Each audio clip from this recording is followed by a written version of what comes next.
¿Usted cree que hay una posibilidad de que a muchos compañeros no nos quedó muy claro lo que es la curva de la dilatación? Si hay puede ser una retroalimentación nuevamente.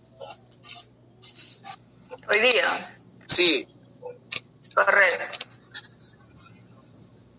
Gracias. Entonces, aprovechemos estas dos horas, ¿sí? Y mañana hacemos otro tema, el que tocaba para hoy, ¿sí? Perfecto, no hay problema, yo no tengo inconveniente.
Oye,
voy a ir. No, hueputa, no.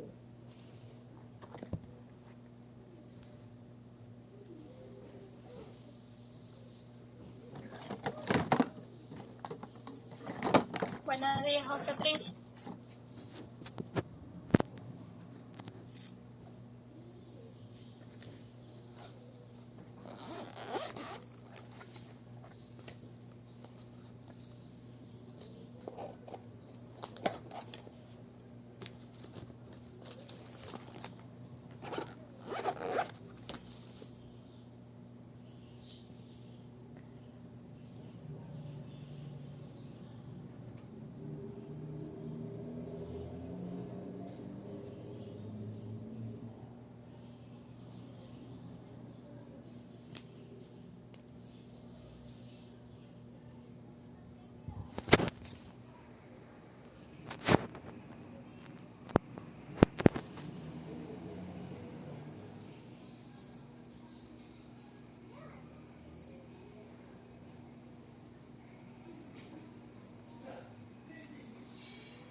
Buenos días, Catri.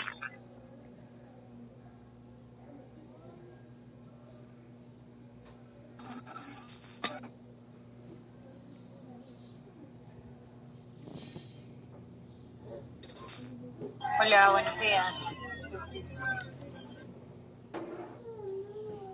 Mírate para allá, no me escucha. Obstetriz, buenos días.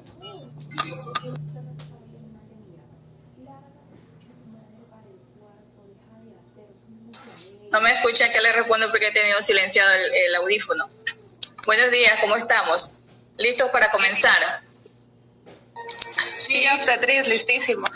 Qué bueno, qué bueno. Bien, entonces, vamos a dar inicio a esta actividad de hoy. Se trata de un feedback, retroalimentación o revisión de un tema que me han solicitado lo retome antes de continuar con los temas que corresponden, ¿verdad? Estamos bien con el programa. Vamos a concluir allí hasta donde dice el sílabo y hasta donde está la planificación. Entonces, compartimos pantalla. Ustedes me indican si estamos visualizando o no el tema.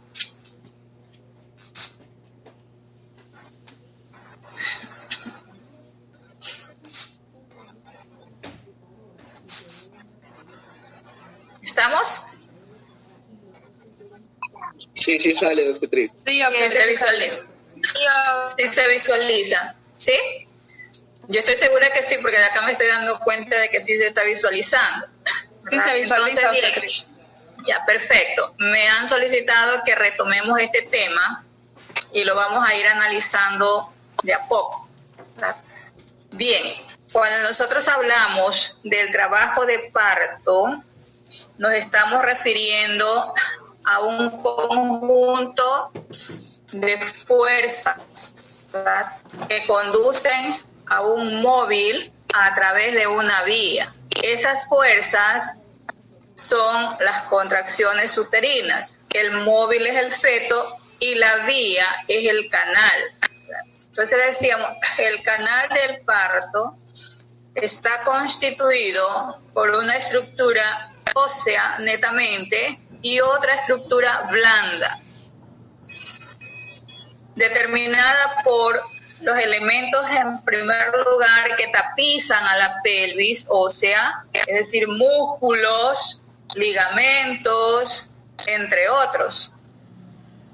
Y la porción blanda, que es la que se forma durante el proceso del parto, previo un proceso de dilatación, obviamente, ¿no? Es decir, para que se constituya eso que llamamos canal blando, tiene que haber primeramente la dilatación de estas estructuras. Dilatación que no es explosiva, sino más bien progresiva. ¿Qué es lo que se va a dilatar allí? Se va a dilatar el segmento inferior que se forma durante el embarazo a partir del 5º mes por el crecimiento del feto, ¿verdad? Pero se dilata durante el trabajo de parto. ¿Qué más se dilata? El cuello uterino, y al final se dilata la vulva, la vagina y el perineo. En conjunto forman lo que habíamos mencionado como canal blando del parto, ¿verdad? Perfecto. Entonces, dicho esto,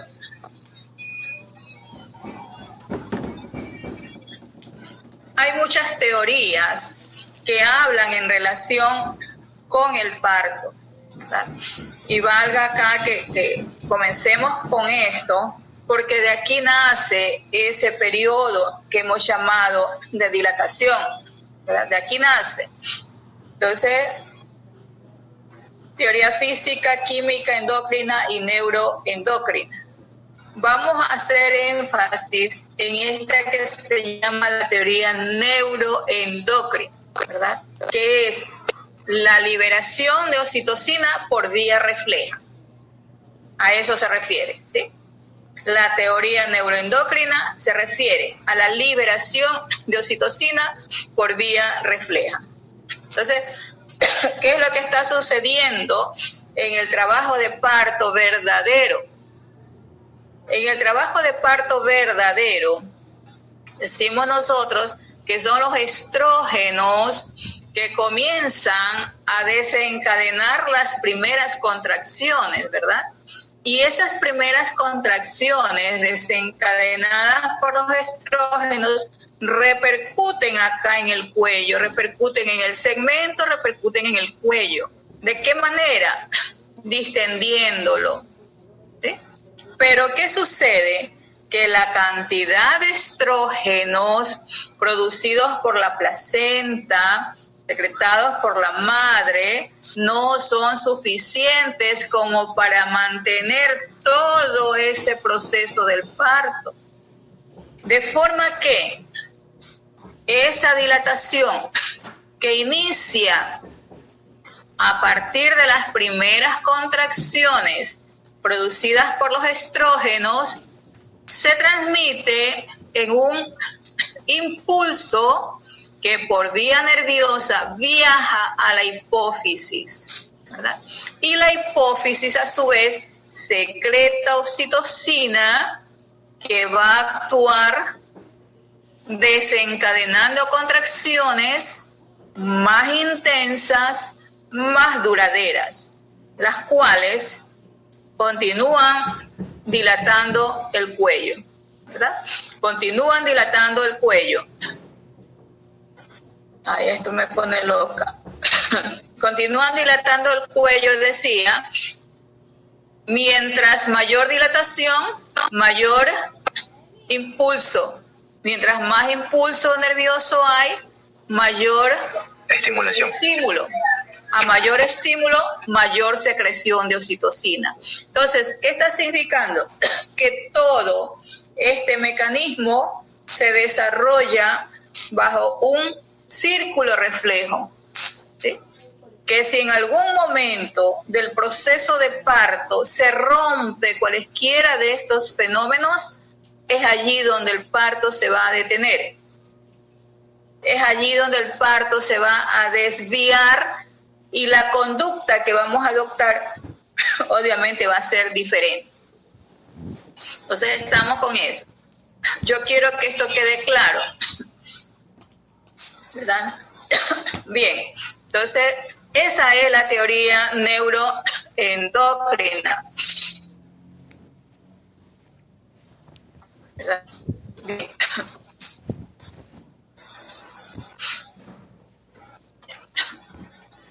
En cuanto al curso clínico del parto, decíamos, y lo vuelvo a repetir, que es la aplicación de una fuerza que impulsa un móvil a través de una vía de conformación compleja, ¿verdad?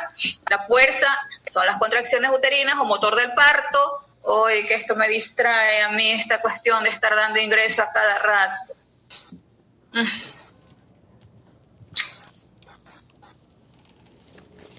Bien. Entonces la fuerza... Ay, Dios. Es el motor. En este caso, pues son las contracciones uterinas. ¿Impulsa a quién? A un móvil a través de una vía. El móvil es el feto, lo estoy repitiendo, y la vía es la pelvis. Desde el contexto clínico, podríamos distinguir dos momentos en relación con el parto. El parto prodrómico o parto falso, ¿verdad? Aquel que se manifiesta las 2 últimas semanas del embarazo. ¿Hay contracciones uterinas? Claro que sí, porque decíamos nosotros que en todo el curso del embarazo se producen contracciones uterinas, ¿verdad? Que son muy pequeñas y por lo tanto son imperceptibles por la madre, pero que cumplen una función y esa función es la de actuar como corazón periférico, es decir, llevando sangre desde la placenta hacia el feto. son imperceptibles, la madre no las siente porque la intensidad es poquísima. Pero ya a partir de las 32, 35 semanas de gestación, se inician o se manifiestan otras contracciones que son las de Braxton Hicks, ¿verdad? Que van aumentando en intensidad y frecuencia hasta que llega el parto y varían en intensidad y frecuencia dependiendo del periodo del parto. Esas son las contracciones de Braxton Hicks o las contracciones verdaderas del trabajo de parto. Entonces, estas contracciones de parto falso o prodrómico son pequeñas en intensidad, pequeñas en frecuencia, son localizadas y no producen modificaciones a nivel del cuello uterino. No producen modificaciones a nivel del cuello uterino. No lo dilatan, pero sí van iniciando el proceso de maduración. Cuando ya llegamos al parto verdadero, decimos que aquí las contracciones van a ser más intensas, van a ser más frecuentes, van a tener mayor duración y ya comienzan a ser percibidas por las mujeres, ¿verdad? Entonces, como son más intensas, son más frecuentes, son más duraderas, ahora sí van a provocar modificaciones a nivel del cuello uterino.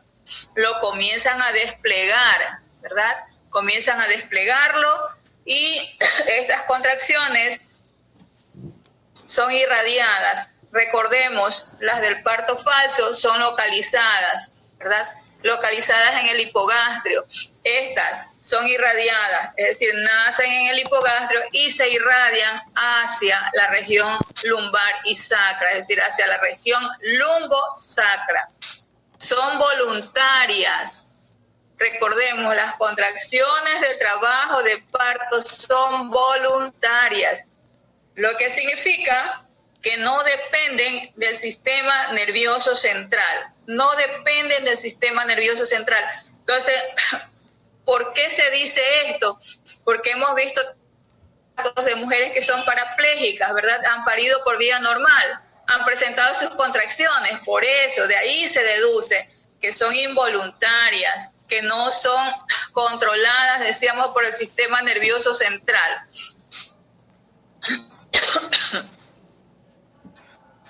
Me disculpan un ratito, pero tengo que estar de portera aquí. Esto cansa. Bien.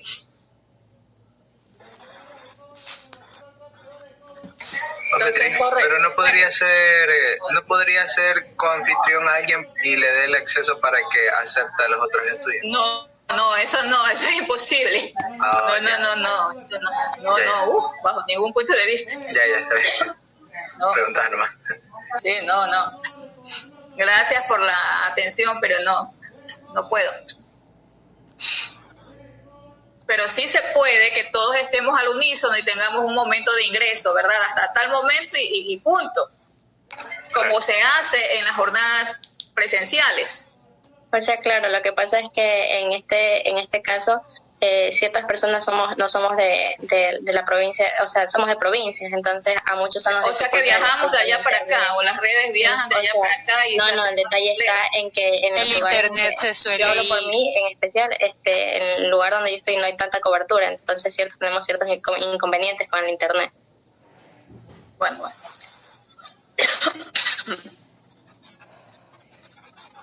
Bien.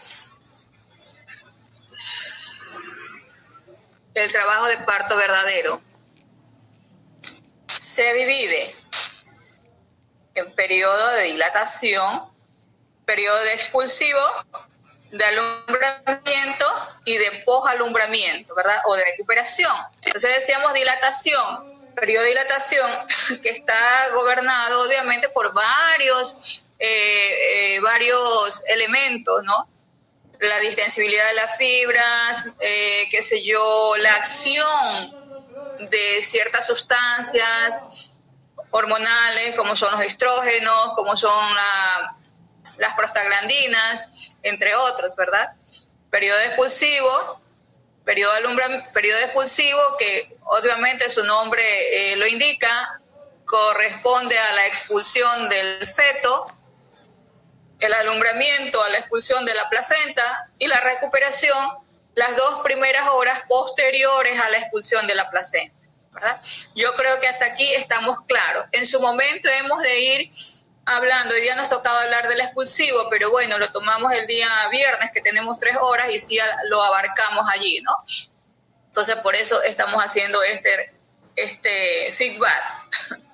Perfecto. Ahora sí, periodo de dilatación, que es el que me habían pedido, pues que lo analicemos nuevamente, y obviamente se hace necesario pues comenzar por algo para que quede mucho más claro. Entonces, el periodo de dilatación comprende el borramiento y la dilatación del cérvix, ¿verdad? ¿Cuándo inicia este periodo? Inicia cuando el cuello uterino alcanza más de 2 centímetros de dilatación y concluye cuando la amplitud del orificio cervical tiene 10 centímetros o alcanza 10 centímetros de dilatación, ¿verdad? Decíamos que esto es progresivo, por eso escucharán que hay mujeres que tardan 8 horas, 10, 12 horas, hasta 14 horas en trabajo de parto, ¿verdad? ¿Sí? Entonces, porque su duración varía en relación con la paridad.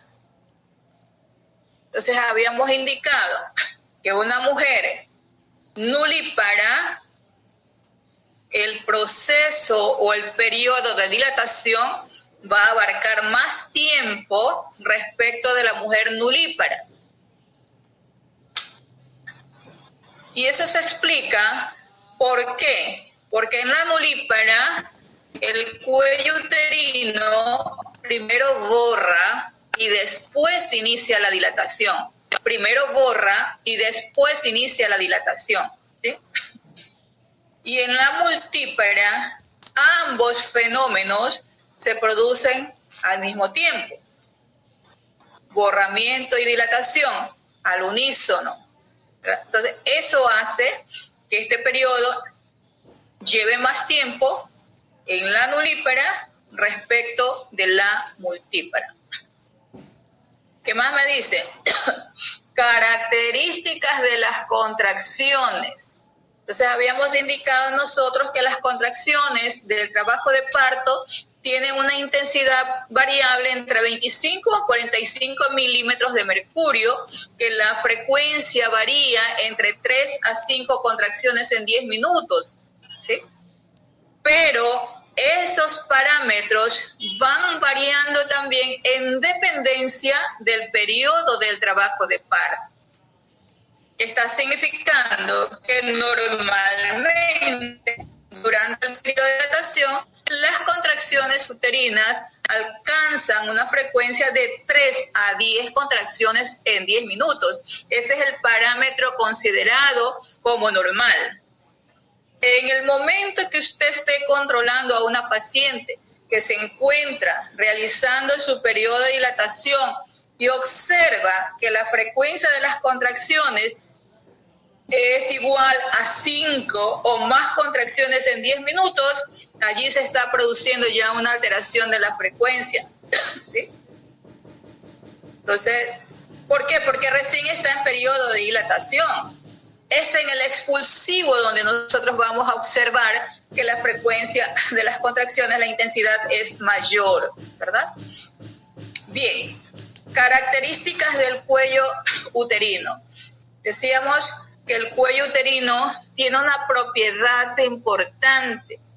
Allí hay fibras de colágeno, de elastina, ¿verdad? Que son los que van a favorecer la distensión, la distensibilidad del mismo. Entonces, hay cuellos, obviamente, que ofrecen resistencia a la dilatación. Son cuellos duros, muy resistentes, y muchas veces en ellos se entabla allí una distocia que impide que ellos se dilaten. Esa distocia tiene un nombre, dice distocia de Chiquelet, es decir, un cuello rígido que tiene resistencia a la dilatación. cuellos rígidos y hay otros que son más elásticos.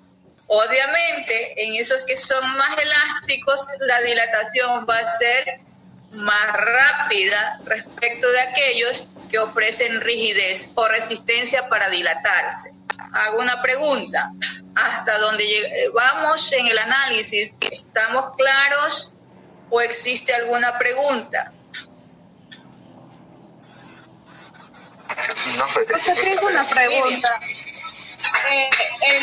Por ejemplo, la dilatación puede ser solo de 10 centímetros o puede ser más de 10. Depende del cuello. Hay cuellos que dilatan 10, hay cuellos que dilatan 11, hay cuellos que dilatan hasta 12 centímetros. ¿Sí? Pero, ¿qué sucede? Que con una dilatación de hasta de 10 centímetros es suficiente para que el feto pueda pasar. Entonces, ya eso depende pues de la constitución anatómica de la mujer, ¿no? Y de las características del cuello. Por eso se dice, completó 10 centímetros, ya está completa la dilatación, ahora sí vamos a la sala de partos.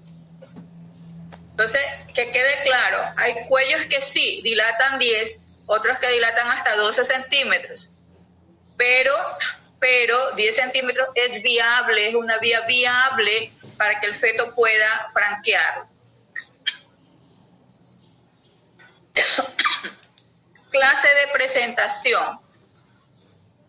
¿Cuántas clases de presentación fetal existen, Fabricio Espinosa?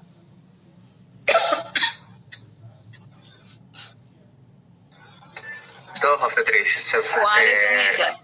Cefálico y podálico. Correctísimo, excelente. Cefálica y podálica, que está significando que de acuerdo a esa clase de presentación, el periodo de dilatación va a durar más. De forma que en las presentaciones cefálicas va a ser más breve respecto de la podálica. Y por un simple hecho, ¿verdad? La presentación cefálica se va a adosar firmemente sobre el cuello, se adosa, y ese adosamiento, esa presión que está ejerciendo sobre el cuello, contribuye a que se expanda, contribuye a la dilatación. En cambio, la presentación podálica, que sabemos las nalgas son más amplias, no se van a adosar firmemente sobre el cuello, retrasando un poco la dilatación del mismo. ¿Estamos claros? Es un hecho mecánico, simplemente, ¿verdad? Un hecho mecánico. Y luego el tamaño del feto. Si el feto es muy pequeñito, obviamente va a ocurrir lo mismo que en el caso de la presentación. No se adosa en el cuello y la dilatación va a tardar más tiempo respecto de un feto que tenga un tamaño normal, de un feto que tenga un tamaño adecuado. Entonces, hemos analizado estos factores, ¿verdad? Bien. En lo que vamos analizando el tema, si hay algo que aún no queda claro, por favor, desactiven el micrófono y pidan la palabra, ¿sí? Bien. Ahora, hay ciertos factores, fíjese, los otros eran que determinaban la duración del periodo de dilatación. Estos son factores que desencadenan la dilatación, desencadenan, es decir, que contribuyen a que se produzca la dilatación. Número 1, dice, la presión hidrostática que ejercen las bolsas amnióticas. Decíamos que las bolsas amnióticas se forman por el despliegue ¿de qué? El despliegue de las mismas desde el polo superior del feto. O sea, acá arriba, todo esto está adosado y cubriendo, ¿verdad? Entonces, ¿qué sucede? ¿Qué sucede?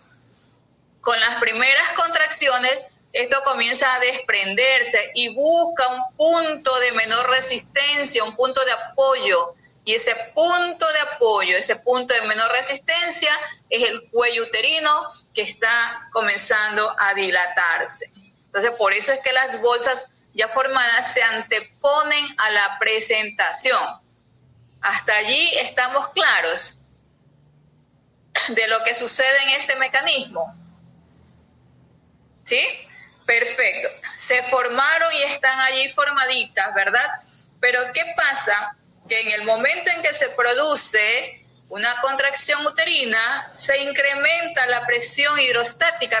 Recordemos nosotros que dentro de esas bolsas amnióticas hay agua, hay líquido amniótico. Entonces incrementa la fuerza, incrementa la presión en ese líquido amniótico, y las bolsas amnióticas, ¿qué es lo que hacen? Se protuyen, ¿verdad? Es como que yo tuviese una vejiga en una llave con agua. Mientras abro la llave, hay mayor presión y ese globo se va distendiendo. Más o menos ese es el mecanismo que está ocurriendo acá. La fuerza del agua, la fuerza de la contracción hacen que incremente la tensión acá.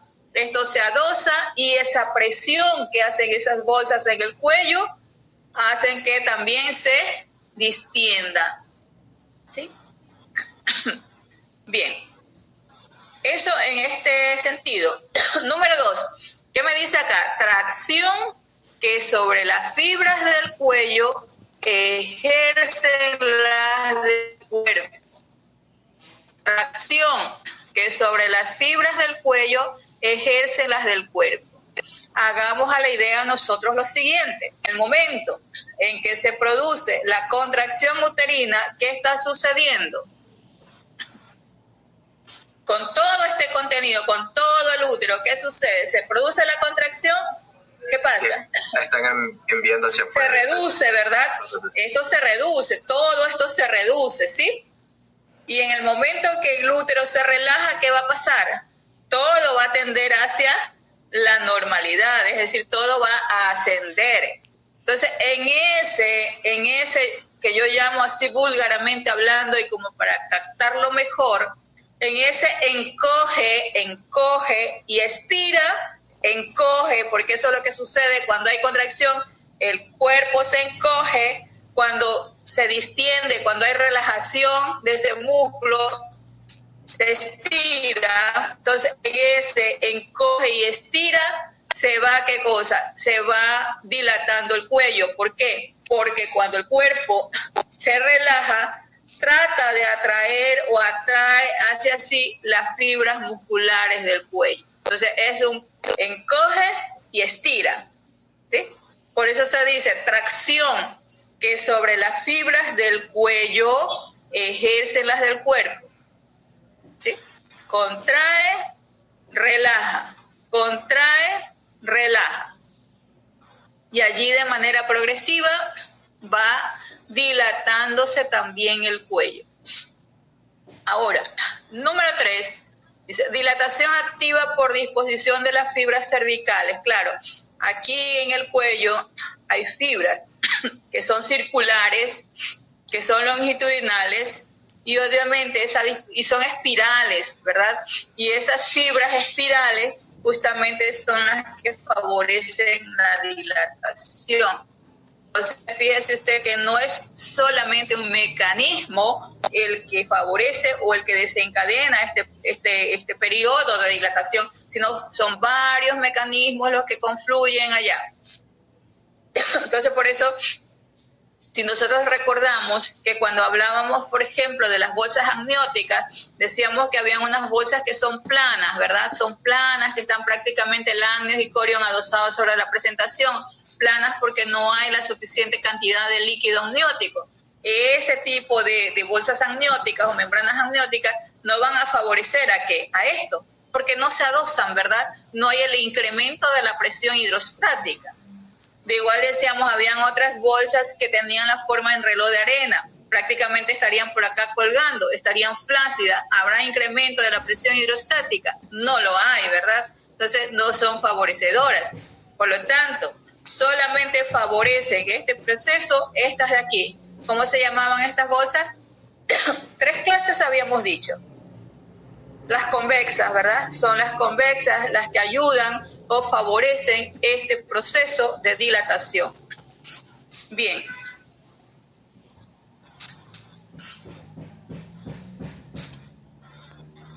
Bien. Entonces, todo este mecanismo, y aquí esta creo que es la parte más conflictiva, pienso yo, ¿no? ¿O no? Esa es la parte que genera no confusión, sino un poquito de dificultad, ¿verdad? Un poquito de dificultad. Pues bien, entonces vamos a prestar la atención y vamos a tratar de trabajar de una manera más pausada esto. Fíjese usted que antes de que existieran estos gráficos que nos ayudan a nosotros a identificar cuándo este periodo de dilatación está extendiéndose más allá de lo normal, ¿qué pasaba? La mujer estaba en trabajo de parto 24 o 48 horas, ¿verdad? Y eso generaba ¿qué? Malestar para la paciente y obviamente pues iba en desmedro de la salud del feto. Pero ¿qué ocurre? Que allá por el año 54, un señor de apellido Friedman, se le ocurre estudiar a 3.250 mujeres, 3.280 mujeres en trabajo de parto, realizando el periodo de dilatación, y él llega a la conclusión de que el trabajo de parto, el periodo de dilatación, se desarrolla en dos momentos. Uno que lo llama él fase lenta o fase latente, donde la labor es insidiosa, ¿verdad? Es lo más largo que puede ocurrir allí. Y la otra que la llama la fase activa. Eso permitió identificar cuándo ese trabajo de parto se me está desviando de los patrones normales e identificar cuál es la fase de ese trabajo de parto que se está tornando lenta. Y de esa manera poder determinar cuál es la conducta que yo debo de seguir. ¿Sí?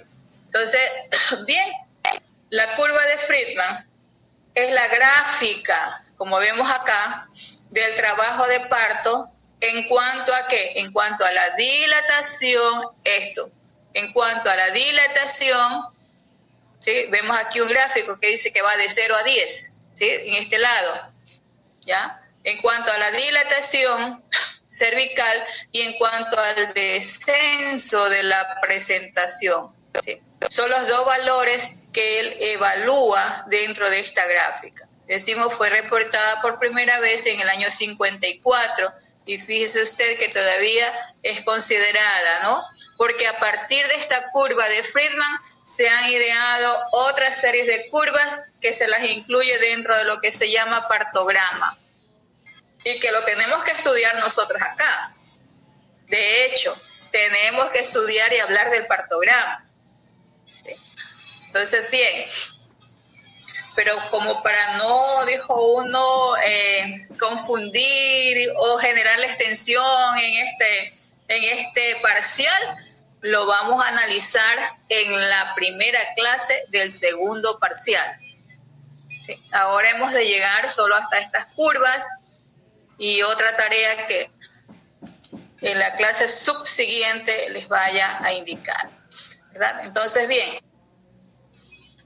¿tenemos claro hasta aquí este punto para poder avanzar? Sí. Sí. Solamente esto, ¿no? Es una curva de una axis y una ordenada. Aquí van los centímetros de dilatación y acá van las horas. Dilatación y horas. Dilatación y horas. Punto. ¿Sí? Ahora lo vamos a ver en otro momento, ¿no? Luego vemos la gráfica. Decíamos, esto de aquí es la fase latente. Como vemos aquí, la curva se mantiene así lenta, sigue un mismo nivel prácticamente, ¿no? Lenta, por eso se llama como tal fase latente o fase lenta. Y es insidiosa la dilatación. ¿Sí?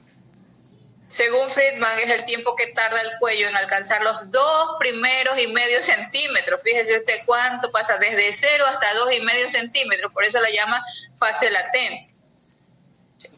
Y luego observamos acá cómo esta curva, fíjese, esto aquí va aquí tan lento, cómo esta curva va subiendo, ¿no? Esto de aquí equivale a la llamada fase activa. ¿Sí? Fase activa fase activa. De ahí entonces el periodo de dilatación se desarrolla en una fase latente o comprende la fase latente y la fase activa, ¿verdad? Esa fase activa tiene subfases. Una primera subfase que es la subfase de aceleración, como vemos acá, ¿ves? Esto que estaba aquí rápidamente llega acá a los 4 centímetros, que ya lo vamos a ver más adelante, ¿no? Esto que estaba aquí llega a los 4 centímetros, por eso dice, la dilatación es rapidísima. Fíjese cuántas horas tardó acá para llegar a los 2 centímetros, 2,5. Y de acá rapidito pasa a 4 centímetros. Es rápido, ¿no? Por eso se llama como tal. Por eso se llama la aceleración. Luego vemos que al llegar a este punto de los 4 centímetros, la curva ¿qué se hace? Asciende rápidamente, ¿no? Se inclina, por eso se llama la subfase, de inclinación máxima. En algunos textos van a encontrar con el nombre de pendiente máxima, que es lo mismo. Yo siempre, dijo uno, me gusta hacer énfasis en los precursores de una teoría. Y este señor Friedman, él la denominó la curva o la subfase de inclinación máxima, y yo me mantengo en eso. ¿Sí? Bien. Entonces, como vemos acá, inclinación, claro, la curva se inclina, ¿no? Pasa la dilatación, pasa el cuello de 4 centímetros de dilatación que tenía a 9. ¿Sí? Y luego, ¿qué vemos? Esto de aquí ya no va creciendo porque debería ir subiendo hasta acá, ¿verdad? Pero ¿qué pasa? Llega aquí y ¡plum! Se va deteniendo, ¿sí? Se va deteniendo. Por eso se la llama subfase de desaceleración. Algo que iba tan rápido hacia arriba, ¡plum! Se detiene, se desacelera ese incremento. ¿Sí? Por eso se llama subfase de desaceleración. Y es el tiempo que tarda el cuello en pasar de 9 centímetros que tenía aquí a 10. Completó la dilatación, ¿verdad? Que decíamos es lo máximo para que el feto pueda fluir a través de esa estructura blanda. ¿Sí? Perfecto.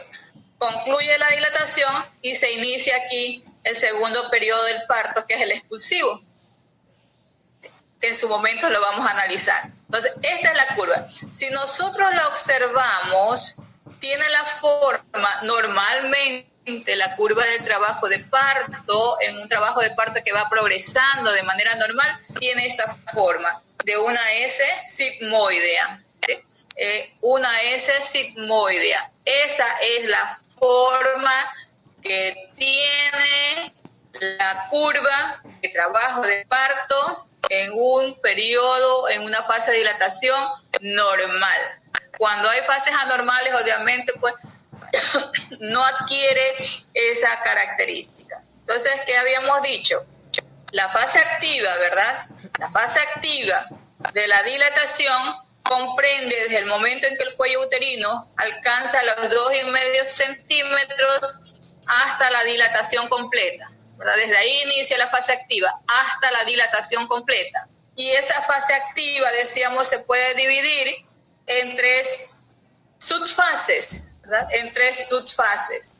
La una que se llama de aceleración, la otra que se llama de inclinación máxima y la otra la de desaceleración. Entonces, aceleración, cuello pasa de 2,5 a 4 centímetros. De inclinación máxima, de 4 a 9 centímetros, ¿verdad?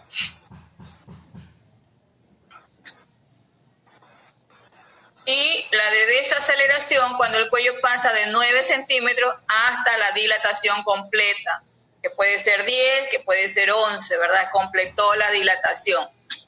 Perfecto. Entonces, bien. ¿Tenemos claro eso? no duden, por favor, en decirme si no está claro este punto.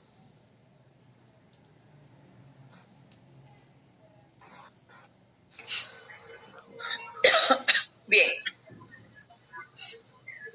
Beatriz, ahí dice, disculpe, ahí en la inclinación máxima, ahí decía que 1 centímetro por hora en las primíparas. Eso significa... Ese es el tiempo que más o menos se puede considerar, ¿no? Como límite máximo.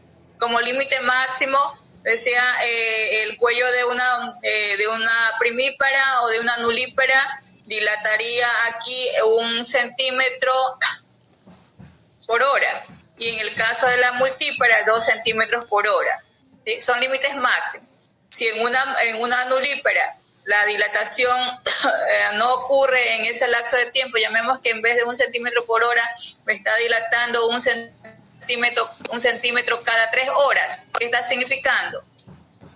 Ya la curva no va a tener esa misma característica, y eso me está indicando, me está poniendo en alerta que ese trabajo de parto se está demorando, que a lo mejor las contracciones no son lo suficientes como para que el cuello dilate, que a lo mejor el cuello uterino tiene una distosia o algo que está interfiriendo con la velocidad de dilatación. Entonces son puntos medios, límites máximos de dilatación, decía 1 centímetro por hora en las nulíparas y 2 centímetros por hora en las multíparas.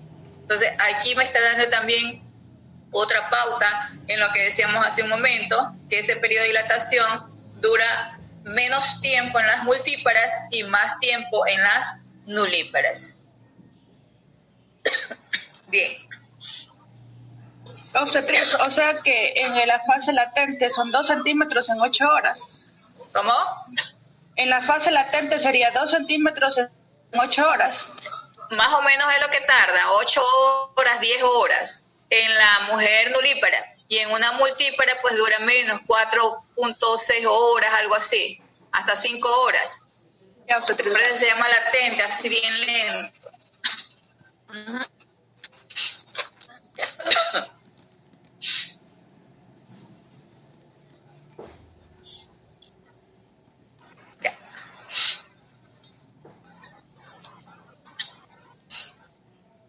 Bien, entonces fíjese lo que decíamos acá. En el caso de la fase activa, la subfase de inclinación máxima tiene una duración promedio de 2 horas en la mujer nulípara y menos de 1 hora en la mujer multípara.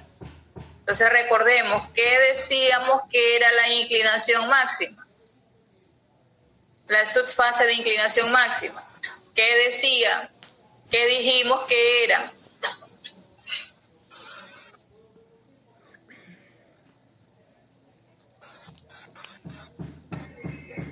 Es la que en donde el cuello va a incrementar la dilatación.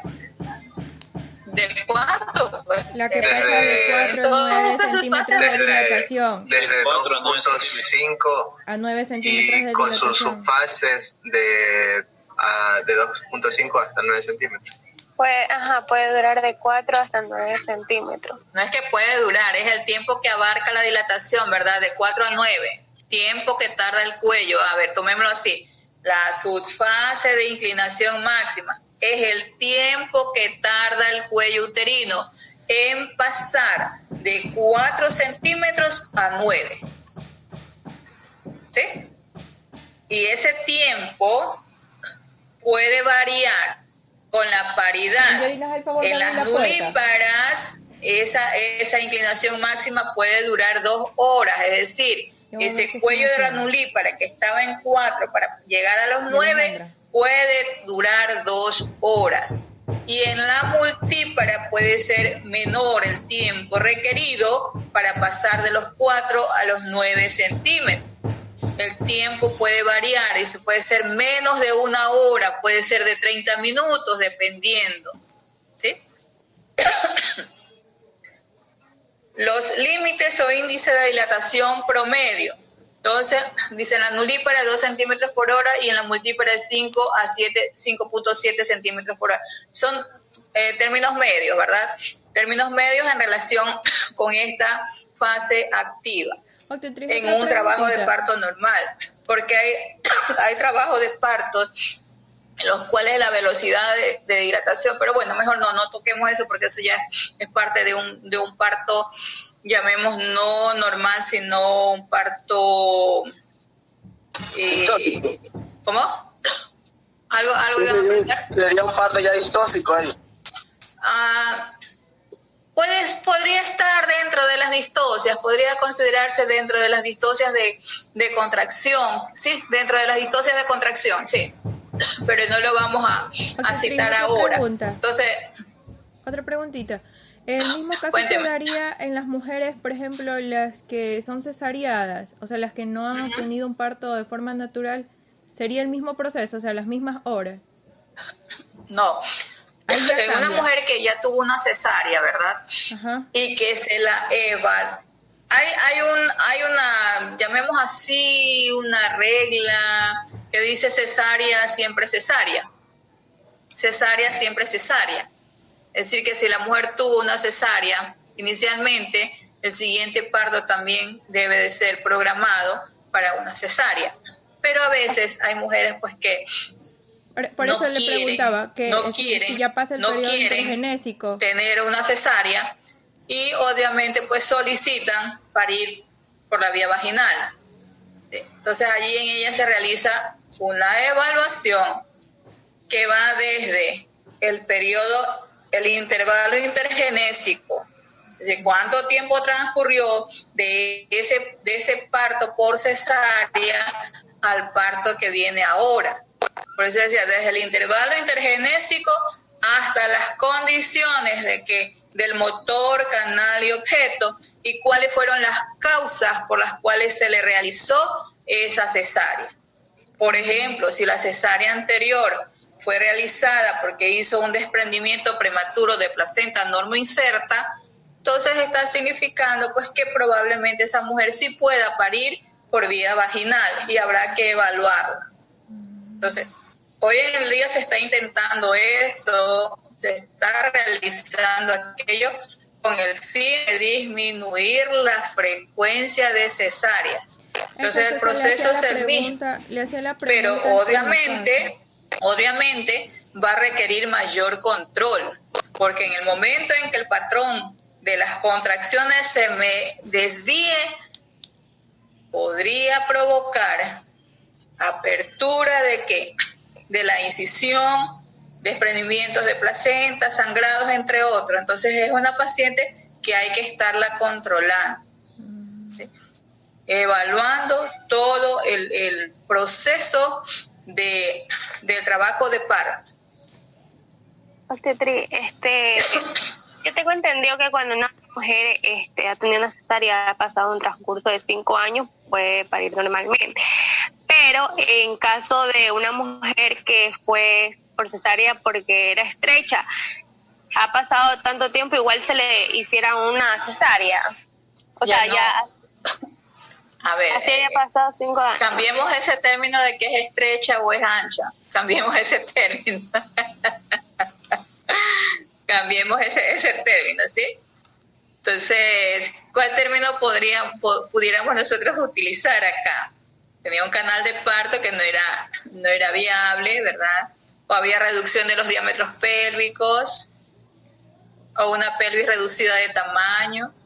Entonces ya en ese caso, si la causa de esa cesárea realizada a esa paciente fue por reducción de los diámetros pélvicos, entonces ya no hay forma de que se pueda aumentar esos diámetros y hacerla parir, porque ese es el término, parece grotesco, pero es el término parir. Hacerla parir por vía vaginal es un riesgo que vamos a correr, salvo que se trate de un feto de tamaño pequeño y que encaje perfectamente en esa pelvis. Entonces, lo ideal allí, si la causa de esa cesárea fue por desproporción fetopélvica, entonces, y en este caso por irregularidad de la pelvis, ¿para qué complicar? ¿Sí? Bien, entonces vamos a... Yo tengo una última pregunta, obstetriz. O sea, en sí, el periodo de dilatación a las nulíparas quedaría de 2 centímetros en 8 horas en la fase latente. Ya. En la aceleración, 4 centímetros en 10 horas. En la pendiente máxima, 9 centímetros en 12 horas. Y en la fase de desaceleración, 10 centímetros en 14 horas. No, ahí si tú sumas me están dando como 48 horas de trabajo de parto. Se pasó y por ahí hay o sea, yo le voy sumando cada una. O sea, yo mentalmente fui haciendo la suma y saqué un promedio como de 24 horas. Por ahí hay un refrán alusivo a esto, dice: no permitas que el sol caiga 24 horas sobre una parturienta. ¿Qué quiere decir? ¿Qué querrá decir? A ver, descifremos eso. No permitas que el sol caiga 24 horas en una parturienta. No nos podemos demorar. Que no debemos esperar mucho tiempo para que ella pueda parir. Para decidir, efectivamente. Y acá dice, bueno, yo sumé así y a mí me da yo le sumé por las 2 horas en cada uno. Por ejemplo, comenzamos en 8, le sumo 2 horas más, son 10 horas. No, o sea, sí, dos horas cada uno. De lo de la nulípara. Si se supone que la nulípara demora más, en la multípara va a durar la mitad de lo que dura la nulípara.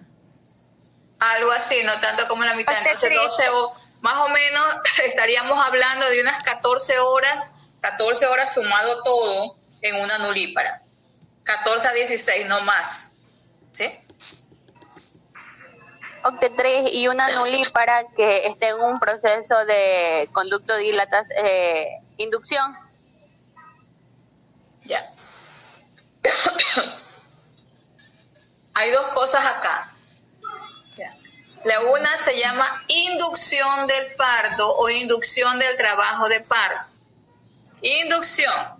Entonces, la inducción es provocar o desencadenar el trabajo de parto. Inducirlo, provocarlo, de ahí su nombre. Parto inducido o parto provocado. ¿En quiénes? En mujeres que ya completaron las 40, 41 semanas y no se ha presentado el trabajo de parto, cuando las condiciones de canal de objeto son normales. Entonces yo realizo una inducción de ese parto aplicando sustancias oxitóxicas, en este caso, ¿verdad? La oxitocina sintética, para poder estimular ese músculo uterino y desencadenar contracción. Eso se llama inducción. Cuando la mujer ya inició su trabajo de parto y estamos observando que esto se está deteniendo, ¿verdad? Por eso es la gráfica, para eso es la gráfica, para yo poder establecer en qué momento, a pesar de las condiciones favorables, se me está deteniendo ese trabajo de parto, porque las contracciones no son efectivas. Entonces yo voy a estimular a ese músculo uterino para provocar en él contracciones más intensas, contracciones más frecuentes. A eso se llama conducción de trabajo de parto. Entonces, una cosa es la inducción y otra cosa es la conducción.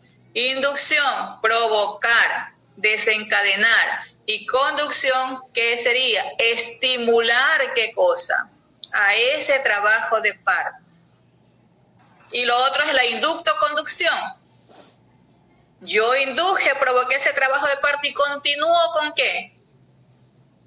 Con el oxitóxico a lo largo de todo el desarrollo del parto. Eso es inductoconducción. Entonces, inducción es provocación, ¿sí?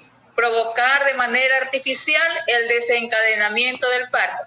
Conducir o conducción es estimular E inducto-conducción es la suma de los dos. ¿Estamos? Ya, y una nulípara que se la induzca, ¿lleva las mismas horas de una nulípara normal o no?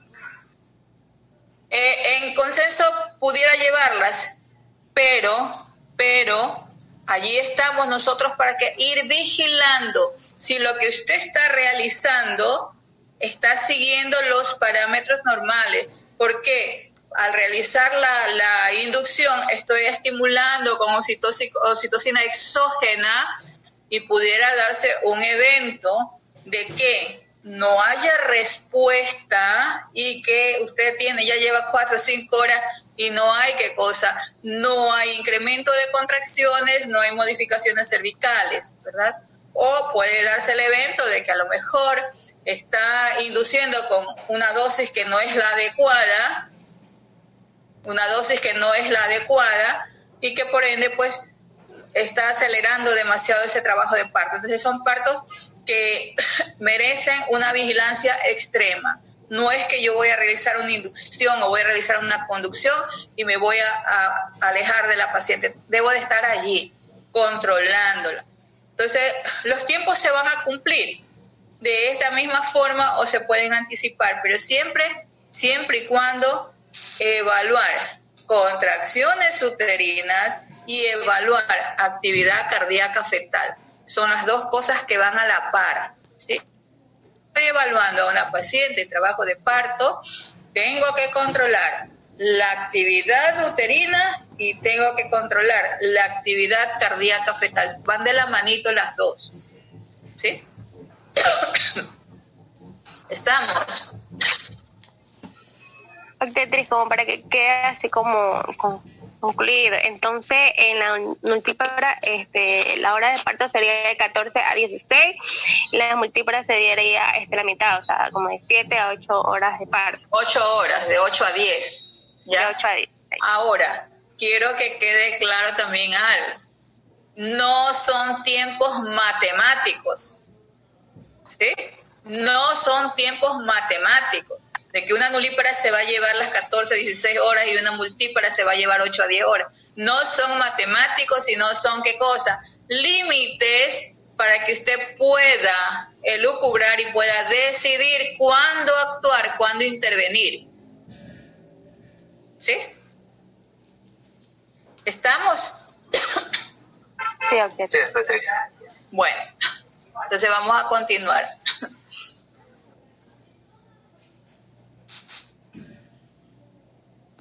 La fase activa, subfase de desaceleración. ¿Qué me dice? En las nulíparas, esta subfase de desaceleración, que era el tiempo que tarda el cuello para pasar de 9 centímetros a 10, dura aproximadamente 2 horas. Entonces, este límite se marca aquí, ¿para qué? Para que si una nulípara que está con 9 centímetros, decía, bueno, ¿a qué horas completa la dilatación? Ya lleva 1 hora más y sigue en 9, lleva 2 horas y sigue en 10, en 9, 3 horas y sigue en 9, 4 horas y sigue en 9. Aquí es donde yo debo de actuar, ¿verdad? Este es el límite promedio, ¿sí? Y en una multípara menos de 30 minutos. Son límites, decíamos, que me permiten a mí ir controlando, ir evaluando si ese proceso se está desarrollando de manera normal.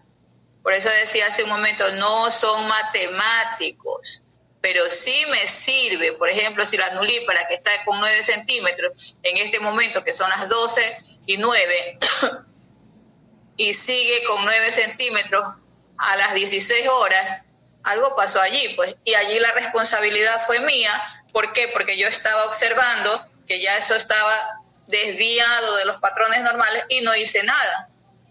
Me quedé muy tranquila, ¿sí? Entonces, esto sirve para intervenir de manera oportuna. En ese momento en que la paciente está con 9 centímetros, se acelera el descenso de la presentación, ¿sí? La presentación va descendiendo más porque ya se va acercando pues el momento del expulsivo. Entonces, en la nulípara ese descenso de la presentación es de 3.3 centímetros por hora y en la multípara de 6.6 centímetros por hora.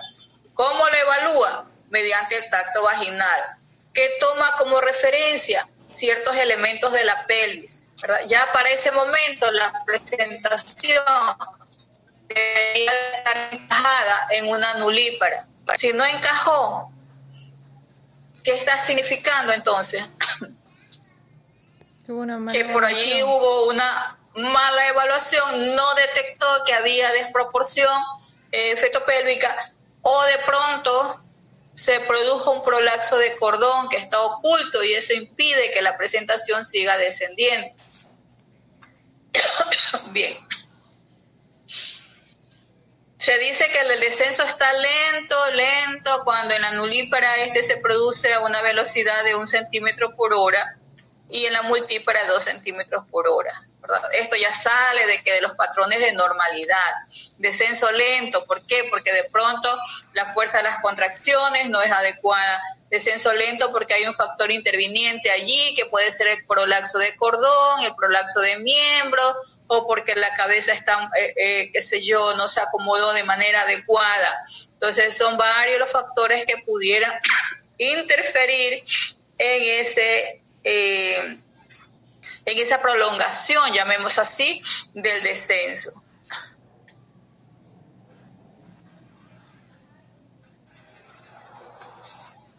¿Tenemos claro hasta aquí? Sí, obstetriz, o sea, este sería el tiempo más crucial para evitar lo que son esos que había mencionado, los encefalohematomas. ¿Cómo? Ese sería el tiempo más crucial para evitar que se produzca esos encefalomatomas. Cefalohematoma. Sí. Pudiera comenzarse aquí a producir, ¿verdad? Y se intensifica en el momento del expulsivo. Aquí estamos hablando recién de dilatación. Entonces aquí de pronto se está produciendo un amoldamiento, llamemos así. Bueno, no vamos a ingresar en esa parte. Ya en el momento oportuno, cuando hablemos de expulsivo, allí estamos para clarificar un poco más, ¿verdad? Bien.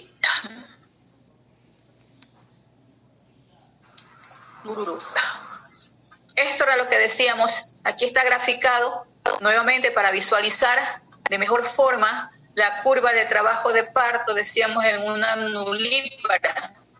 Fíjese usted cuánto abarcó aquí, casi que 14 horas, ¿no? ¿Sí? Que es el tiempo, más o menos, tiempo promedio del trabajo de parto en las nulíparas. Entonces, decíamos, marco aquí, ¿qué cosa? La dilatación y acá el número de horas, es decir, el tiempo. Estas son las horas y estos son los centímetros de dilatación del cuello. Centímetros de dilatación del cuello y las horas en que se está produciendo. Esto que está marcado con A, la fase latente. Y todo esto que está marcado con B es la fase activa, con sus subfases. B1, ¿cómo se llamaba? La fase activa. Aceleración, ¿verdad? Aceleración. O fase rápida. La B2, inclinación máxima. Y la 3, desaceleración. Y allí viene el expulsivo. El expulsivo. Pues esta es la gráfica. Y yo creo que la pregunta de ustedes era por una tarea que había, ¿no? Me parece que había una tarea que era de realizar la curva de dilatación en una mujer multípara. Me parece que era, ¿no? Ahora caigo en cuenta porque... Bien. Entonces, el periodo de dilatación influye tanto en la madre cuanto en en el feto, ¿verdad? En la madre produce sed. Es decir, mientras más se prolonga el periodo de dilatación, mientras más se sale de todas estas características normales, va a haber una influencia mayor. Entonces la mujer puede presentar sed. Hay mujeres que sí, qué sé yo, refieren o manifiestan sed, tienen sed. Por eso ustedes verán en el área de parto que las mujeres pues tienen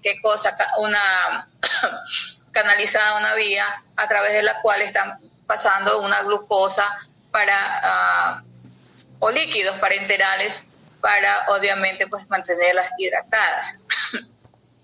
Puede provocar taquicardia, hipertermia, hipertensión, alteraciones neuropsicológicas, sobre todo pues cuando no ha habido la debida preparación psicoprofiláctica o cuando se encuentran en un ambiente que no es el adecuado, ¿verdad? Aumento del nitrógeno proteico, hipoglucemia, aumento del consumo de oxígeno, menor eliminación de anhídrido carbónico. Ahora, no está significando que toda mujer que está en trabajo de parto, que está en el periodo de dilatación, va a presentar esto, porque si no, pues obviamente todos deberíamos o tendríamos que estar en emergencia con esta paciente, ¿no? Sino que hay que tener presente qué es lo que puede ocurrir para no descuidar, ¿sí? No descuidar y dejar abandonada a la paciente. Doctora, una consulta. ¿Por qué es malo darle agua a una paciente cuando vive después del posparto? Ya. Se vomita. Cuando la mujer está haciendo este periodo de dilatación, hay dos circunstancias que impiden que se le dé agua, ¿verdad? ¿Sí? La una es que ella puede vomitar, ¿verdad? Si se le da mucha agua, puede vomitar, ¿ya? Y al hacer el vómito, ese vómito puede pasar a los pulmones y complicar la condición de la paciente, ¿ya? Ese paso de agua hacia los pulmones tiene un nombre y dice el síndrome de Mendelssohn, ¿verdad? Que es característico, por eso por un lado. Por otro lado, si le da agua y en un momento determinado esa paciente tiene que ser derivada a cirugía, allí es donde viene el problema, que es el momento más crítico donde puede hacer el síndrome de aspiración, ¿verdad? Porque ella vomita por haber tomado tanta agua, va a vomitar y hace ese síndrome de aspiración, ¿verdad? Del vómito. Y se complica la situación. Entonces por eso es, ¿no? Pero ¿qué está sucediendo? Que las cosas como que están cambiando, ¿no? En lo que respecta en el parto intercultural, se permite a la parturienta ingerir las agüitas aromáticas a que ellas han estado acostumbradas en la atención del parto intercultural. Entonces, son esquemas y esquemas. Acá, en la atención, en las clínicas, en la atención de los hospitales públicos, donde no existe estos espacios para la atención intercultural del parto, entonces se impide a la paciente y solo por allí a veces se le coloca, qué sé yo, que el algodón con agüita para que humedezca los labios, ¿sí? Entonces es justamente para prevenir el llamado síndrome de aspiración. ¿Estamos? Bien. Decíamos que este periodo de dilatación no solamente puede interferir con el estado de la madre, también con el estado del feto, ¿verdad? Porque cuando hay dilatación hay contracción, y la contracción uterina, decíamos, por sí sola provoca ese estado de hipoxia transitoria para el feto. Es decir, en cada contracción el feto atraviesa un estado de hipoxia que es transitoria. ¿Por qué? Porque recupera todo ese oxígeno que perdió cuando el útero se relaja, cuando el útero deja de contraerse. Entonces, fíjese que si en un momento determinado esas neurinas rebasan como parámetros de normalidad, entonces comienzan a aparecer una serie de manifestaciones en el feto que pueden comprometer la vida del mismo. Entonces, por ejemplo, son las llamadas desaceleraciones, que son caídas, frecuencia cardíaca fetal. Digamos, algunas son leves, otras son moderadas y otras son muy intensas. Las leves, en los cuales la caída de la frecuencia cardíaca del fetal aproximadamente dura unos 30 segundos y luego se recupera, ¿verdad? Pero los latidos caen, dice, a 80 por minuto. Moderadas, cuando la desaceleración o la caída de los latidos cardíacos dura más de 30 segundos, pero los latidos han disminuido, están disminuidos por debajo de 80 latidos por minuto. Cuando nosotros sabemos que los límites promedio de los latidos cardíacos fetales varían entre 120 a 160 latidos por minuto, como término medio 140, ¿verdad? Ese es el parámetro que nosotros tenemos en relación con este control. Desaceleraciones intensas, cuando la caída de los latidos dura más de 60 segundos de duración y los latidos cayeron por debajo de 70 latidos por minuto. Entonces, ¿qué está significando? Que aquí ya está existiendo un grave compromiso fetal, ¿verdad? Otros son los llamados dips, que son caídas transitorias. Estas son caídas bruscas, estas de acá arriba, que son las desaceleraciones. Desaceleraciones se llaman estas, desaceleraciones. Todo esto que dice leve, moderado, intenso, son desaceleraciones de la frecuencia cardíaca fetal. Son caídas bruscas. Las de acá son caídas transitorias de la frecuencia cardíaca fetal, provocado por las contracciones uterinas, ¿verdad? Entonces, generalmente por un reflejo vagal en el feto. Caídas transitorias de la frecuencia cardíaca fetal provocadas por las contracciones. Son los dips. Y aquí hay que distinguir que hay el dip 1, el dip 2, ¿verdad? El 1 es considerado todavía dentro del rango normal y el dip 2 ya hay que considerarlo como anormal, como patológico. Bien.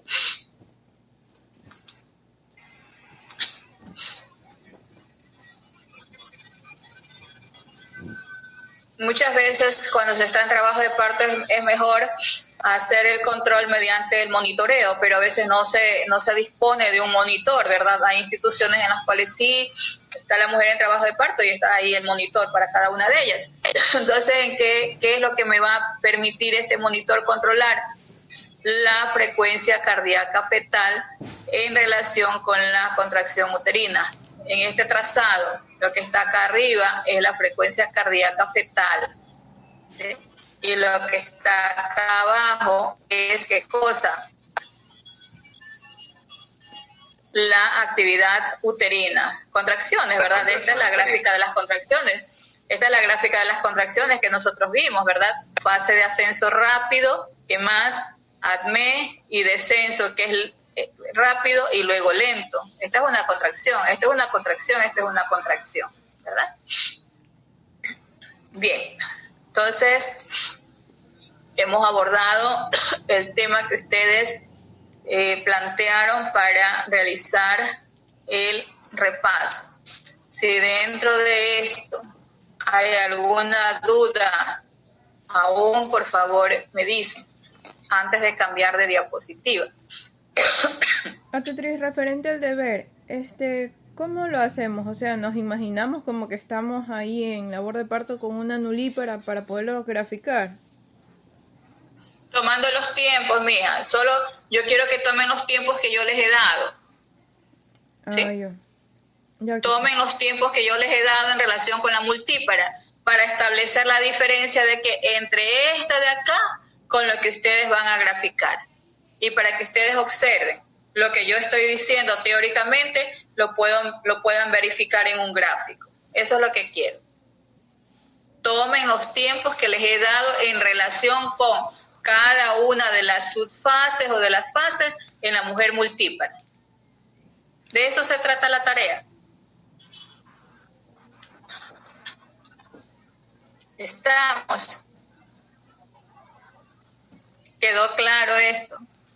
Entonces, cuando yo les digo, tomen los tiempos que yo les he dado aquí, fase activa de desaceleración en la multípara, menos de 30 minutos. Usted lo que tiene que graficar allí es su curvita en menos de 30 minutos.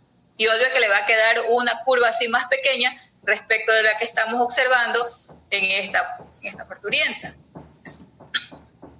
¿Sí? Que no se puede, sí se puede, porque esta la grafiqué yo, esto es hecho mío. ¿Sí? Sí se puede.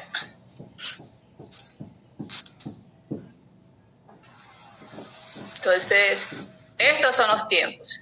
Estos son los tiempos. ¿Dónde están? Estos son los tiempos y estos son los tiempos.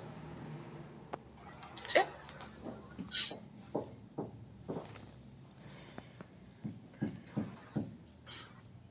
Aclarando que la fase latente, pues obviamente casi como que sigue el mismo tiempo de duración. Y mire que no les estoy enviando a graficar qué cosa, el descenso. Y esto era lo que decíamos, la presentación está por acá arriba, ¿verdad? En el primer plano, de ahí va descendiendo, al segundo plano de Hodge, va descendiendo al tercero, porque esto lo vamos a trabajar cuando hablemos de partograma, que es mucho mejor hacerlo aquí, ¿verdad? Primer plano, segundo plano, tercer plano y acá cuarto plano en el expulsivo, ya debe de estar en cuarto plano de Hodge. Eso de los planos sí lo hemos hablado nosotros, ¿verdad? Pero por eso está este grafiquito aquí, ¿verdad? Pero no les estoy enviando a trabajar descenso. Ahora, si por allí aparece alguno que trabaja descenso, mucho mejor. No haciendo el feto, sino lo que hemos hecho nosotros allí, una cabecita fetal, o una marca, no sé, algo que me indique que esto va descendiendo así. Pero generalmente esto se espera que en esta fase latente la presentación haya llegado por lo menos al segundo plano, que ya en esta fase activa, subfase de ¿qué es esta? De inclinación máxima, la presentación esté ya en tercer plano, esté encajada, y que acá en el expulsivo ya esté profundamente encajada. O sea, eso es lo que se espera y es lo que vamos evaluando nosotros cuando estamos siguiendo el progreso del parto en una mujer. ¿Quedó claro o nos confundimos más? Nicole, que la veo pensativa. Me duele la Nicole. espalda. Aquí estoy.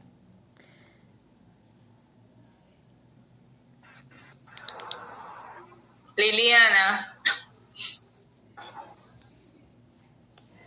Digamos otra. ¿Quedó claro esto? Sí. Pero me dices con un sí, todo desmotivado ahí. ¿Qué pasó? A ver, ¿qué parte no está clara? A ver, ahorita vamos a... No importa que nos demoremos unos 2 minutos más. Vamos. Liliana, ¿qué parte no te quedó clara? Es que de las medidas yo me confundo porque yo no pude estar en la clase pasada. Y aquí ya lo explicó, o sea, aquí lo explicó un poquito rápido, serio. ¿Muy rápido? Sí, porque no entendí la verdad. Los puntos, o sea, sé que tengo que seguir los diámetros que usted dio, las medidas, para hacer el deber. Ya, y eso es lo que tenía duda. A ver. ¿Desde dónde comenzamos, Liliana? Vamos, yo lo que quiero es que quede todo claro. ¿Lo que te preocupa es hacer la tarea o lo que le preocupa es? Porque lo otro sí, debes de tenerlo acá, ¿verdad? Debes de tenerlo acá en el disco duro, esa partecita que dice de los tiempos, que como digo, no son matemáticos, pero me ayudan a mí a poder elucubrar en qué momento ese parto se me está saliendo ya de los patrones normales. Entonces, voy a retroceder, Liliana. ¿Desde dónde se te complica la situación?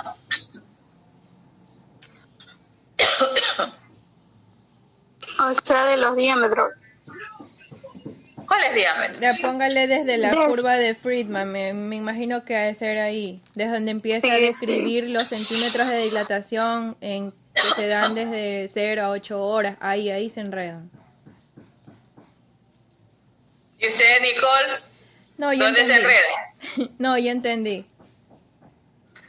Es que estoy con coraje, que abajo están trabajando y no me dejan oír, y escucho la moladora, escucho que golpean y no puedo oír bien. Me estresa.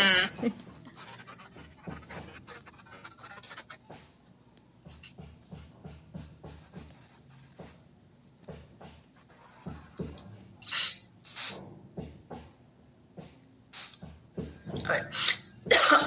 Vamos a comenzar desde aquí. A ver, Liliana, ponga atención, que al final le tomó la lección, ¿ah? No importa que el resto de compañeros que ya dice que tienen claro el panorama puedan retirarse, pero con usted me quedo hasta el final para que me dé la lección. Vamos. Decía que el trabajo de parto, para poderlo seguir, para poderlo evaluar y para poder tomar una decisión respecto a la evolución que éste está siguiendo, se han ideado curvas, ¿verdad? Y una de las primeras curvas fue la creada por este señor de apellido Friedman, y por eso se llama como tal, curva de Friedman. ¿En qué consiste esta curva de Friedman? En realizar una representación gráfica de la evolución del trabajo de parto. Representación gráfica en relación con la dilatación del cuello y el descenso de la presentación. En una gráfica, por allí les mostré que a la par que el cuello va dilatando, la presentación debe de ir descendiendo. Ese es el progreso normal del trabajo de parto, ¿verdad? A la par que el cuello va dilatando, la presentación va descendiendo, ¿sí? Es lo normal. Ahora, este señor Friedman divide al trabajo de parto, o para ser más específico, al periodo de dilatación, en dos momentos. El primer momento, que es desde cuando inicia la dilatación hasta cuando completa los primeros 2,5 centímetros, él le llamó fase latente. ¿Por qué le llamó latente? Le llamó latente porque si vemos nosotros aquí es algo angustioso, ¿verdad? Como que no va avanzando esta curva, sino que sigue un nivel así casi que recto, ¿sí? Y al final es que por allí medio sube. ¿Por qué? Porque a veces se comienza con 0, ¿verdad? A veces la grafican desde 0, pero aquí está graficada desde 2 hasta que el cuello llegó a los 2,5 centímetros, ¿sí? Fase latente, fase lenta, fase insidiosa, fase del desespero, digo yo, ¿sí? Porque la dilatación no avanza. ¿Estamos claros con esta fase? Latente, lenta, ¿verdad? Que obstetricia yo no le entiendo eso, porque yo no le entiendo eso de las horas. Por ejemplo, en el gráfico que usted elaboró, en el otro le sale que sale, por ejemplo, en la fase latente 2 centímetros, pero en 8 horas. Pero en lo que usted nos dio, nos dice que la fase latente dura 6.4 las nulíparas. Son los tiempos medios, por eso le digo, son los tiempos medios. Son los tiempos límites. Son los tiempos límites. Por eso dije, no son matemáticos. No son como 2 por 2 es 4 y punto. No. Es algo de referencia nomás. Hay variaciones. Son referencias para que usted pueda decidir. Ah, no, si aquí me dicen 6.4 y ya llevo como 12 horas con esta mujer en esta subfase, algo pasó, ¿verdad? Algo pasó. Que no se deben de esperar las 12 horas para actuar, ¿verdad? Si a mí me dicen que esto tiene que durar 4 horas y ya voy viendo que tengo 5 horas, ojo, ya tengo que hacer algo, ¿verdad? Tengo que comenzar a hacer algo. Entonces estamos. A ver, Liliana. Se me fue. No, se fue. Ya, entonces decía esto, ¿verdad? Por eso se llama lenta. Entonces, Y luego viene una fase que se llama activa, donde las contracciones obviamente van a ser un poquito más intensas, van a ser más frecuentes y por ende la dilatación va a aumentar de manera más rápida respecto de lo de acá, ¿verdad? Esto de aquí bien pudiéramos llamarlo preparto, es decir, la mujer se está preparando para el parto, preparto o previo al parto. Contracciones lentas, dilatación más lenta. Esto de acá, fase activa. El músculo se activó más y obviamente la distensión cervical va a ser mayor. Entonces, fase activa. ¿Tiene subfases? Sí. Subfase que se llama de aceleración, de inclinación máxima. ¿Sí? O de aceleración, ¿ya? Esta subfase, que es el tiempo que va a tardar tiempo que va a tardar el cuello o que necesita el cuello para pasar de 2,5 centímetros a 4. ¿Sí? Seguido de una subfase de inclinación máxima. Le llaman así porque vemos que esto que estaba aquí sube rápido y se inclina, ¿verdad? Generalmente hacia la derecha. ¿Ya? Generalmente hacia la derecha. Entonces, la de inclinación máxima, pendiente máxima, como también la suelen llamar, es el tiempo que necesita el cuello para pasar. ¿En cuánto se quedó aquí en esta subfase de aceleración? ¿En cuánto se quedó? En 4. 4 centímetros. En 4, ¿verdad? En 4, Liliana, ¿sí? Y necesita todo este tiempo para llegar a los 9 centímetros, ¿verdad? O sea, allí se queda con 9. Ahí se enreda. O sea, Lili, mira, ve que de ahí del centímetro 4... A ver, Liliana, déjame verte, Liliana. Liliana. Aquí estoy, no te veo. Ay, no sé cómo, pero sí tengo encendida la cámara. A ver, mijita, con mi mano arriba. Entonces ya, el cuello uterino pasó a 9 centímetros, ¿verdad? Sí. Perfecto. Cuando llega a los 9 centímetros, viene otra subfase que se llama la de desaceleración. Y le llaman desaceleración porque si nosotros vemos, esto iba rapidísimo, ¿no? Rápido, va ascendiendo, y en ese ascenso debería de llegar hasta acá. Debería. Pero ¿qué sucede? Se detiene. Es decir, algo que iba con tanta velocidad, de pronto se detiene. Y por eso se llama desaceleración. La velocidad se desacelera. Desaceleración. Entonces, es el tiempo que va a necesitar el cuello o el tiempo que va a tardar el cuello en pasar de 9 centímetros a 10. ¿Sí? Tiempo que va a necesitar el cuello en pasar de 9 centímetros a 10. Cuéntame. En el caso que la paciente ya llega por emergencia, ya dilatando, ¿cómo voy a graficar la primera fase? La graficas en el partograma. Ya les voy a indicar cuando hablemos de partograma. Esta es la base. Esta es la base. Y como les decía, esto de aquí se tomó como referencia para incluirlo dentro de los partogramas. Partogramas hay como 1000 modelos, ¿sí? Como 1000 modelos de partograma.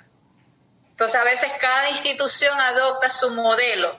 Por ejemplo, no sé si en estos momentos ya lo habrán cambiado, pero en lo que era maternidad Sotomayor y que luego pasó a ser Pulso, utilizaban otra forma de partograma. ¿Sí? No complicaban la vida a las personas, sino simplemente un cuadro que en su momento les he de presentar. Pero esto tiene que estar claro. Y lo que yo quiero que quede claro ahora, para cuando el momento que nos toque trabajar el partograma, que sí lo vamos a trabajar, como decía Dios mediante, al inicio del segundo parcial, esa será la primera clase del segundo parcial, tiene que quedar claro esto, que una curva de parto en la cual el trabajo de parto está progresando de manera normal, debe de seguir esta secuencia. ¿Sí? Pero ¿qué pasaría? A ver, si esto que comenzó aquí viene así, viene así, viene así y sigue recto, ¿qué estaría significando? Y ahí hay un problema. Exactamente, que hay un problema. Entonces, para eso me sirve esta gráfica, ¿sí? Porque esto ya aquí ya debería de ir aumentando la dilatación, pero sin embargo sigue. Pasaron 12 horas, 13 horas y sigue la mujer con la misma dilatación de 2 centímetros, 3 centímetros. Es un parto no progresivo, es un parto prolongado, ¿sí? Entonces, para eso me sirve el gráfico, para tener una idea visual. ¿Ya? ¿Estamos? Hello. Obstetriz, ¿y eso de ahí, eso le entregan a la paciente en su historia clínica al momento que ya le dan de alta o nos quedamos nosotros? Porque me ¿Con qué cosa? ¿Con esto? O sea, el partograma cuando ya uno está atendiendo los partos, me imagino que eso lo han de meter ahí, lo han de tener en una carpeta porque son varias mujeres. Eso queda la historia clínica de la paciente y eso es de la institución. Eso es de la institución, ¿sí? Lo que puede conseguir de la institución es la hoja vacía, como para poder trabajar y practicar, pero partograma lleno no, eso hay que hacer una solicitud y bueno, no. Conmigo lo van a trabajar así nomás, en un papel cuadriculado, para que se les facilite el gráfico, obviamente, ¿no? Y puedan estructurarlo. ¿Alguna otra pregunta? Liliana, dígame otra. ¿Tenemos claro esto? Sí, ya me quedo. Ahora sí, entonces porque vamos a pasar a la otra parte. Ya, aquí solamente hemos indicado esto, pero no hemos dicho los tiempos considerados dentro de un rango normal. Insisto, no es matemático, sino son tiempos que podemos considerarlos todavía dentro de la normalidad para a partir de ello poder tomar acción. Porque si yo, por decir algo así, un ejemplo, si yo digo que el periodo, la fase latente en una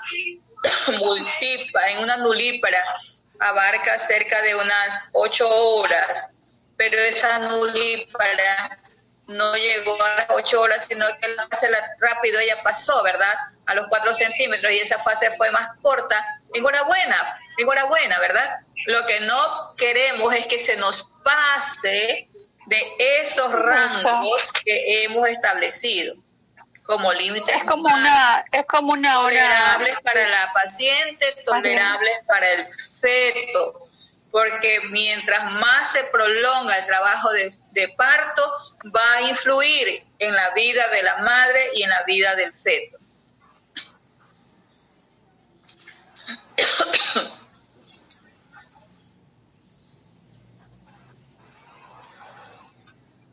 Entonces, Liliana, aquí está lo que ya habíamos indicado. La fase activa de dilatación abarca desde que el cuello uterino alcanzó los 2,5 centímetros hasta que la dilatación se completó. Decíamos que hablamos de dilatación completa, cuando el cuello alcanza 10 centímetros, puede dilatar 11, puede dilatar 12. Pero hasta ahora no he escuchado yo que hayan habido cuellos que dilaten 14 o 16 centímetros. 10 es lo mínimo, lo ideal para que el feto pueda atravesar fácilmente, sin provocar desgarros a la madre, ¿sí? Sin provocar desgarros en ese cuello. Y esta fase activa se subdivide, decíamos, en subfase de aceleración, que es el tiempo que necesita el cuello para pasar de 2,5 a 4 centímetros. Subfase de inclinación máxima, tiempo que necesita el cuello para pasar de 4 a 9 centímetros. Y la de desaceleración, que es el tiempo que va a necesitar el cuello para pasar de 9 centímetros hasta la dilatación completa. Es decir, hasta 10, hasta 11 o hasta 12 centímetros. ¿Estamos, Liliana? Sí, obstetra. Ya. Entonces ahora vamos a los tiempos. Vamos a los tiempos. En la fase de inclinación máxima, decíamos, el tiempo que va a necesitar es el cuello de esa nulípara para pasar de 2,5 a 4 centímetros será aproximadamente 2 horas. Si tarda 1 hora solamente, mejor. Pero si ya me está tardando 3, 4 horas, entonces allí sí hay problemas. ¿Sí? La multípara. Dice, ¿cuánto va a necesitar ese cuello uterino para pasar de 2,5?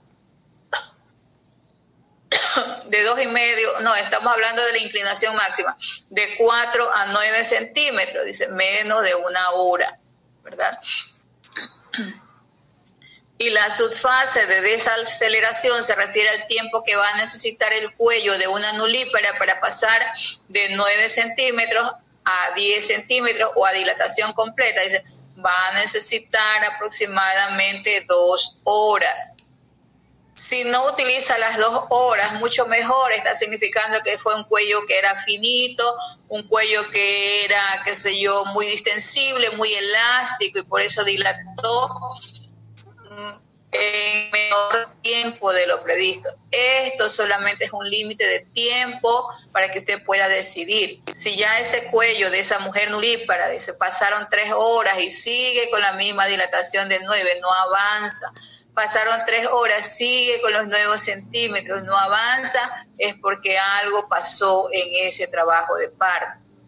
En la multípara, como término medio, dice, se requiere 30 minutos, es decir, que en media hora ese cuello uterino de la multípara puede pasar de 9 centímetros que tenía a 10 centímetros. ¿Sí? A la par va descendiendo el feto. Lo que veíamos en el gráfico de acá, por acá había un gráfico, ya se me confundió. Bueno, que veíamos ahí el gráfico del descenso de la presentación en la curva de Friedman, en esta, ¿sí? Va descendiendo, decíamos que en estas subfases ya debería de estar en tercer plano, ¿verdad? Si la mujer está en esa subfase de desaceleración y la presentación todavía está por arriba, en primer plano, ahí se me hizo una distosia. ¿Sí? Lo ideal es que cuando ya llegue a esta subfase esté en tercer plano y que complete el encajamiento en el expulsivo. Si ya aquí completó el encajamiento, qué bueno, qué fabuloso, ¿verdad? Ese parto, caramba, va a producirse rápidamente. Entonces, a eso se refiere la velocidad de descenso, que va guardando relación con la dilatación cervical. ¿Sí? Entonces, aquí en la subfase latente es permisible, es correcto, que por lo menos la presentación está, dice, entre primero o segundo plano, a veces en tercero, mucho mejor. Acá ya debe de estar en tercer plano, es decir, ya debe de estar encajada. Y acá, pues, obviamente, profundamente encajada. Estamos hablando de expulsivo. Imagínese usted un expulsivo con una presentación en primer plano, expulsivo porque completó la dilatación, pero sin embargo no va a poderse expulsar, ¿verdad? Entonces allí habrá que recurrir, qué sé yo, a una serie de maniobras, entre otros, y obviamente ya no estamos hablando de un parto, ¿cómo se llamaría? Eutóxico, ¿verdad? De un parto eutóxico, un parto normal. Y bien, llegamos a esto que les había puesto como ejemplo para hacer la gráfica. Entonces decíamos, esto no es matemático, esto es un ejemplo. No importa que aquí yo haya citado 8 horas, que aquí haya marcado, qué sé yo, menos de 8, ¿ya? Pero lo que yo les estoy pidiendo a ustedes es que se manejen con los tiempos que nosotros hemos indicado acá. Liliana, ¿alguna pregunta? No, Cetri, gracias. Ya me saco de duda.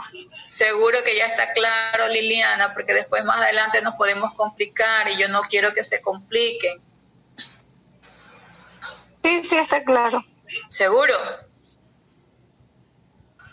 Bien.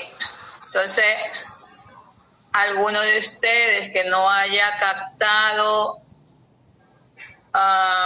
lo que se trata de decir acá, por favor.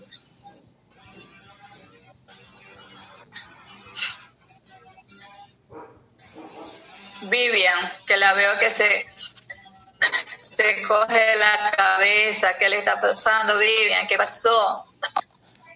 No, es que me duelen los ojos. Estoy con gripe. ¿Cómo?